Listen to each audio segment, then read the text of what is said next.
നമസ്കാരം. കേരളത്തിലെ ഏറ്റവും പ്രധാനപ്പെട്ട ജയിലുകളിലൊന്നായ കണ്ണൂർ സെൻട്രൽ ജയിൽ ഇന്നൊരു തമാശയായി മാറിയിരിക്കുകയാണ്. പുറത്തുനിന്നും അകത്തേക്ക് മൊബൈൽ ഫോണും ലഹരി വസ്തുക്കളും എറിയാൻ ഒരു പ്രത്യേക സംഘം തന്നെ പ്രവർത്തിക്കുന്നുണ്ടത്രേ. നമ്മുടെ ആഭ്യന്തര വകുപ്പും പിണറായി വിജയൻ സർക്കാരും ഉറങ്ങുകയാണോ? അതോ കണ്ണൂർ ജയിൽ ഒരു പുതിയ കേരളം മോഡൽ പരീക്ഷണശാലയാണോ? കഴിഞ്ഞ ദിവസം പിടിയിലായ പനങ്കാവ് സ്വദേശി കെ അക്ഷയ് പോലീസിന് നൽകിയ മൊഴി കേട്ടാൽ ആരും ഒന്ന് ഞെട്ടിപ്പോകും. ജയിലിനകത്തേക്ക് സാധനങ്ങൾ എറിഞ്ഞു കൊടുക്കാൻ 1 കിലോയ്ക്ക് 1000 രൂപ മുതൽ 2000 രൂപ വരെ കൂലിയുണ്ടത്രേ. ഇതിൽ സ്വർണ്ണക്കടത്ത് കേസിലെ പ്രതികൾ വരെ ഉൾപ്പെടുന്നുണ്ടെന്നാണ് വിവരം. ആഴ്ചയിലൊരിക്കൽ ജയിലിന്റെ മതിലിന് മുകളിലൂടെ സാധനങ്ങൾ അകത്തേക്ക് എറിഞ്ഞു കൊടുക്കുന്ന പദ്ധതി കാലങ്ങളായി വിജയകരമായി നടപ്പാക്കുന്നുണ്ടത്രേ. പുതിയൊരു കച്ചവടം തന്നെ.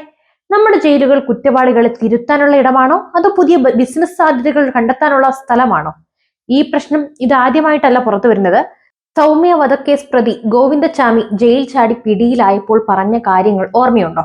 കണ്ണൂർ ജയിലിൽ മൊബൈൽ ഫോൺ ഉപയോഗം ഒരു സാധാരണ കാര്യമാണെന്ന് അയാൾ വെളിപ്പെടുത്തിയിരുന്നു.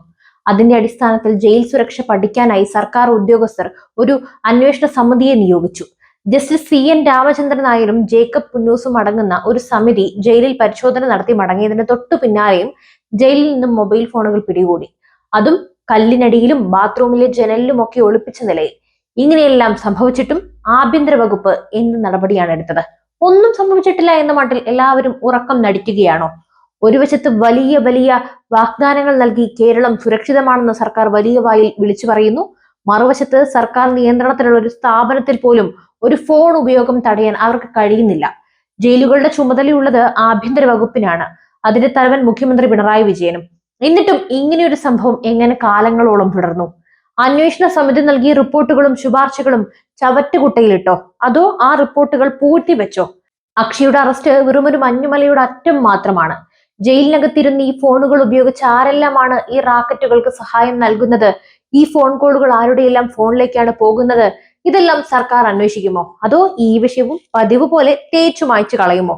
ജയിൽ മതിലുകൾ കുറ്റവാളികളെ തടവിലാക്കാനുള്ളതാണ്, അല്ലാതെ പുറത്തുനിന്നും അവർക്ക് സൗകര്യങ്ങൾ എത്തിച്ചു കൊടുക്കാനുള്ളതല്ല.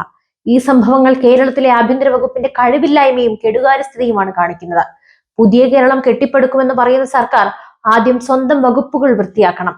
കണ്ണൂർ ജയിലിലെ ഈ കോമാളിക്കളി എന്ന് അവസാനിക്കുമെന്ന് കാത്തിരുന്ന് കാണാം.